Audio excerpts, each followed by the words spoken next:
abatulaba mwebale kubanga mugenda maaso n'okubanga mutugoberera n'okulaba buli kimu kye tuteekayo amanya nze Kakosa mmwe n'abagenda maaso n'okubanga mutunuulira music industry kutwaliza awamu tubawa ekitiibwa ky'amaanyi nnyo akanyomero ke tulira ly'effumbiro ly'omuziki effumbiro kitegeeza music bamufumbira wa olaba oluyimba ku TV olaba oluyimba ku radio naye lutandikirawa waliwo abayimbi bangi abayinza okubanga bakubye ennyimba mpitirivu hits ennyingi nga olwekangira ku TV olwekangira ku radio naye balufumbirawa wano we tuli mu studio tetuyinza okugamba nti tuli mu ffumbiro mwennyini omuziki ejja gufubutuka nga tebanateekako video basooka kola kitogaya ku kigaji naye baliva muzimba batya oluyimba ani aluleeta mu studio producer yaluwandiika oba lwayita bwaluwandiikira munda mu studio bingi bye twebuuza ku music bye tutamanyi naye omukugu w'ebibuuzo agenda kubanga abiddamu ye producer gwe tulina producer omuyita Ian Pro owakabye ennyo era nga wano we tuli ye studio ewakolera emirimu gye mukulu tumusanze apoyemu era wano we tugenda okubanga twogera kimba ebiri bisatu ne Ian Pro producer w'amaanyi koze nyimba zonna agenda kuba zitumbulira nezayina empya ezitanaba kuteebwa agenda kubanga azitugamba tukwaniriza mu kanyomero aka effumbiro ly'omuziki Ian Pro soko buzekwa tulaba abatulaba balamusinza mu linnya lya Yesu Mukama oli mulokole amanya nze manyi lya Ian amanya matufunze Ian babedira babedira akabiro ki asigaba wana batuli bayitawo bati bayitawo magic omuntu omulagirira otya okuva e Kampala Kampala mugamba jewa machingira wafu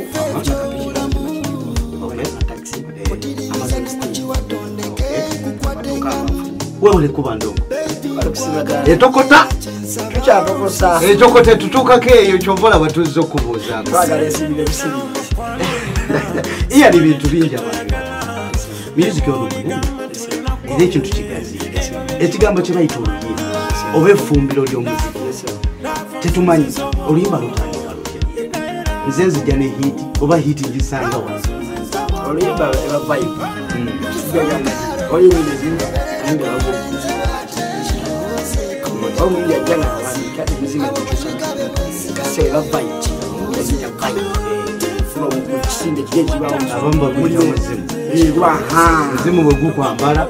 wezo kuitwa mzimu wezo kitembeo gwao sawe ni munene mulaluka nemba mu studio nga demukoze te mbijukira nenga biwe oluyimba olulungi luva ku muyimbi oba ku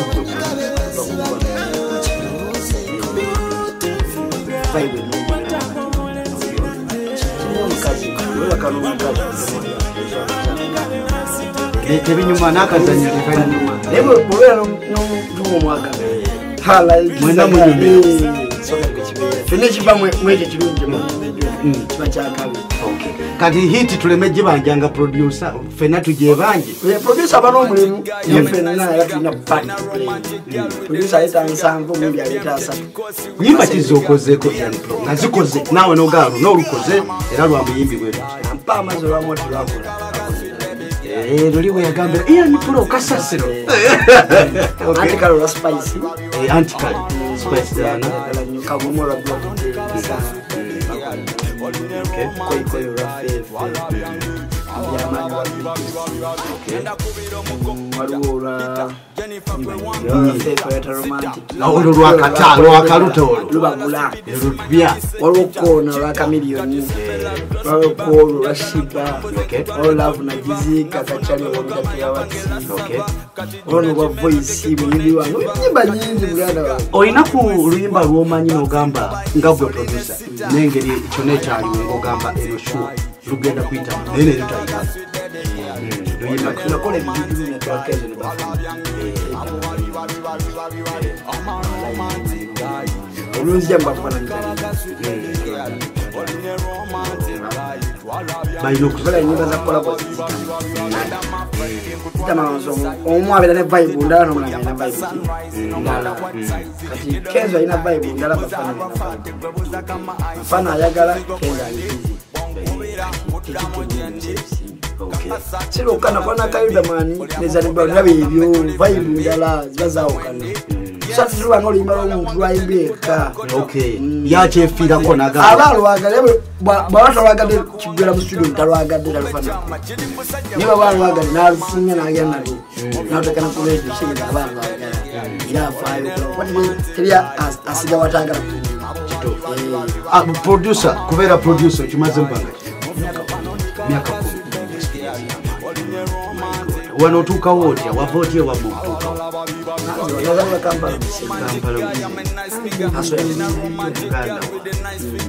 oba producer wabusoma oba talent abantu babitegeera from Nairobi maze okutandika okukikola naye bakikola nga byagambo lingi nenga nazo lwabo kumastering tusobola kubeera kugambola etagisa nga byaddala olina okuba professional abantu bakutya bagamba oli expensive kituufu siri expensive kati kitegeeza nsobola okujja nga ntuuse wano mu ffumbiro ly'omuziki netwogera nawe zino siba ekintu ekikola na ekimu nebbeeyi yakyo waliwo abantu ebbeeyi gyembalamula abana ebbeeyi gyembalamula banamula kabinsi ebitone by'abaana olowooza bifiira wa talenti eziri mu Uganda nga mwe baprodusa olowooza bifiira wa kwagala kubeera awo otegeezezza omuntu kwagala kwefula kyatali kwegomba n'ayagala okutambula ebifaananyi manyi muganda wange ebintu byonna nange saatali yadde haso ddala nenyalimu naye abaana ajjana najanga kukanga okwafunye ombango gyairemu akakadde simu ye ajja baziraebitiibwa byalimu mugamba kola kino ayagala bino akulaga nti ye wakitalo kwaba kuwadde oba akakadde nerabira nti bwetujja mu situdio basente babakukolera mu bitiibwa sinanze nawa ntebe yagolo nawona abakusinja ku kyenkozi naye omwana yanajja mulekako bayibuli yakuba munyeddemu kabiya nekyamukamwawo omulina okubeera mumudwe recording my video sibina sessions enkwane Chameleon is one of my best artists akuwa nawe nefefe tubeera mwe muganda wange tobaikibera mwe Chameleon mwekwatanga muzinanga muli kuluyimba muluwa ekisinga kibala nti omuntu agenda okulisinzinya ekintu eri olede kirina omuliro gwavudde no mufumbiro obaka bana ngoyita kufumbira oluyaka oketo oba oli esunga kufa ogaha banango balijja sawa kiki kye tulina okukola mu music industry okutereeza ennyimba ennungi waliwo ennyimba ezijja amazima ga Katonda muggulu n'ogamba yi producer yataddaaki ng'owulira terunyumye obanga enkuba gye yakubyemu ebidomo nga tenyumye kiki kye tuyinza okukola okutereeza production y'omuziki gwe tulina ekibiina kitapa somesa just omwana ki industry yatumulundi producer yakuba nti bakuba lwansonga nti abaana bali abala batanako betwala kuba nti onda banze nsobola okuba nga waliwo ekinyemi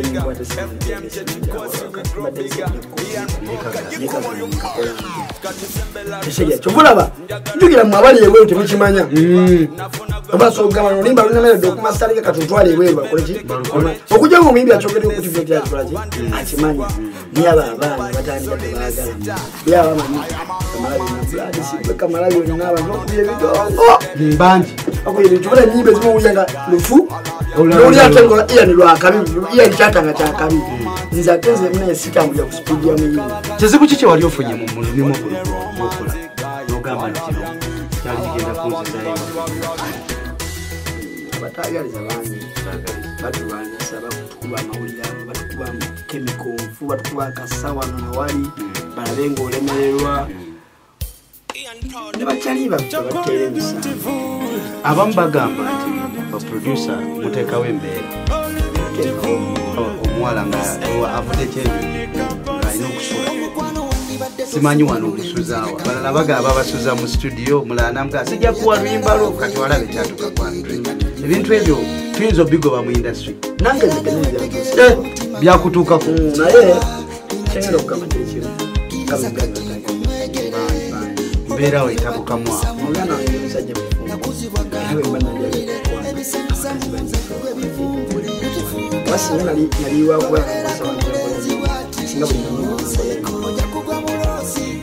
ye omuntu agenda najja bamulera sente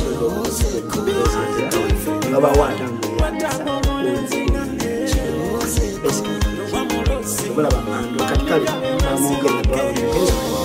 awana watuli lyefumbiro lya Ian Pro producer w'amaanyi era wano wendi sirina kyemanyi lyefumbiro ayina okunsomesa ngambe kati no kikola kino oluyimba lwa tetunatandika omuyimbi katugamba ayingidde mu studio era mugenda kuba mutandika okukola ayingidde efumbiro kati njagala mpulira obutungulu ennyanya n'ebirala mu music abantu abatulaba bamanye era njagala ombuulire kino kyeki era bino bye biki abantu babitegeere mixer mwe mwita sound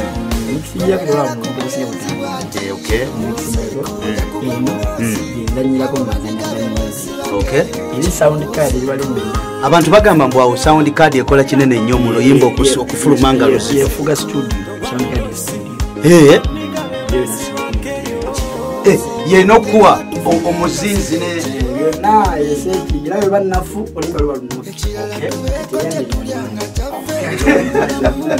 etegeza nyinza okuba ne microphone nga si yamaanyi naye nga sound card yamaanyi okay kati njira ze mizindalo studio montazo of course na professional tokula mizindalo gwa radio katwe ndera musumu ngenda kusingira okay nje professional sound ifuluma ogenda kulaga kunene ufuna sound kuba disco mwe buli muno mu Uganda no tebuli mu Uganda tutumya ntumi zino wazigula UK music ndozo mutiki music wa amaanyi zikuyamba ki just professional basi kolanga zili moyo kamuma chikuwa okuwulira okutuufu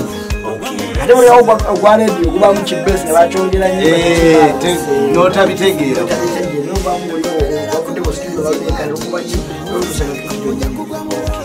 kiva ku kyokuleeta oluyimba nga luli wansi nnyo amaloboozi ekyo kino kiki nemuva eddoboozi kino ekiriko kiki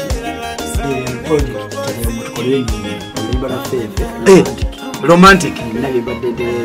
waluzimba bwotyo naluzimba bwetyo obokisi bwena bwona waluluyimba